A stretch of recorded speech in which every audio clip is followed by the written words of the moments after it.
It is a virus which has already taken a heavy toll. Avian influenza H5N1 is highly contagious to chickens. Millions have died. And it can jump to humans. As of mid-March 2008, there were 373 cases of avian flu in humans. 236 people have died, prompting fears of a pandemic. I want to stress here that as far as I'm concerned, we have to look at the fragility and susceptibility of the whole world. Countries are not relevant when it comes to dealing with a virus of this kind. The whole world is at risk. The fear is that the first flu pandemic of the 21st century will come at a heavy cost. In the pandemic of 1918, caused by a similar virus, 50 million people died. It's predicted a mutation of H5N1 could kill 70 million people or more. Developing countries would be hardest hit, with higher mortality rates and economic losses twice that of the developed world. To help the developing world control the spread of the virus and prepare for future outbreaks, the World Bank administers the Avian and Human Influenza Facility, a trust fund with millions of dollars pledged by donors in 2006. The bank also has its own global funding program, offering grants, loans and credits. And its advice and expertise is also helping countries with the cost of culling birds and containing outbreaks. In South Asia, the disease was reported in poultry in Afghanistan, India and Pakistan in 2006. With support from the bank and other agencies, South Asia began a coordinated effort to control the disease in birds and prevent a human pandemic.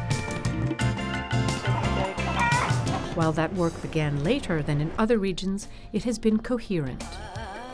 Today, South Asia is the only region where all countries, except the Maldives, have national strategy and preparedness plans and programs to identify funding sources. So there's a more focused response to outbreaks compared to a year ago. India has been at the forefront in the fight against avian flu, with educational campaigns in place. Munnu the rooster! He's a puppet, a puppet!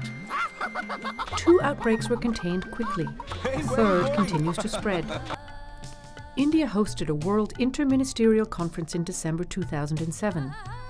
There, all countries committed to work for one world and one health.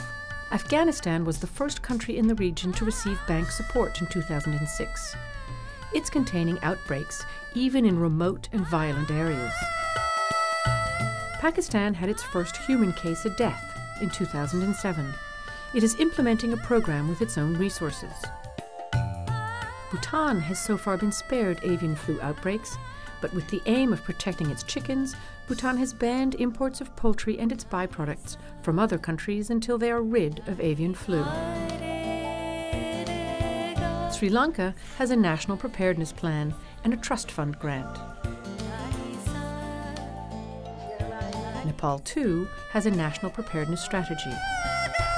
In Bangladesh, major control efforts are underway, including the culling of more than 1.2 million chickens. Outbreaks have been reported in 47 districts. No human cases have been reported, but the disease continues to spread to animals, presenting a risk to people. For South Asia, tackling the virus has led to better labs and training and more effective monitoring. Interagency planning and coordination has improved. So too has cooperation between governments. Outbreaks are now detected quickly and efforts made to contain them. But vigilance is vital. Complacency carries the seeds of catastrophe, given the region's high population density and the importance of poultry in people's lives. It was only in June 2006 that South Asia was seen as a region at serious risk without a solid plan to fight the disease. In 2 short years, and to the credit of bank country teams, the disease is being managed in large parts of the region. And the groundwork is being laid for ways to hold a pandemic at bay. The World Bank and the UN are helping all countries to make good use of the New Delhi Roadmap. All countries should consider efforts such as those advocated by the Government of India. They will help protect poultry farmers' livelihoods and maintain national public health. They will also contribute to vital global public goods, pandemic preparedness and animal disease control. This is an area where the World Bank South Asia teams can make an important contribution to the international community's agenda.